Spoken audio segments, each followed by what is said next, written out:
umiiyak?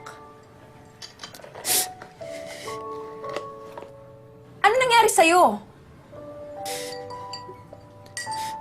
Ganun talaga ang buhay, you know? And kailangan nating tanggapin na may mga pangyayari na hindi man sang-ayon sa atin o hindi man nating gusto. Pero it was bound to happen. You know, yung mga bagay, ganun talaga. I think it's planado ng Diyos ang lahat ng bagay.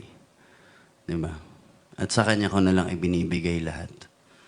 Lahatin ko na lahat ng katnyal. Maraming salamat sa lahat ng taon na pagmamahal at pagsasama natin. Hindi mawawala sa puso ko at sa aking memories ang ating masasayang pinagsamahan, Diyos ko.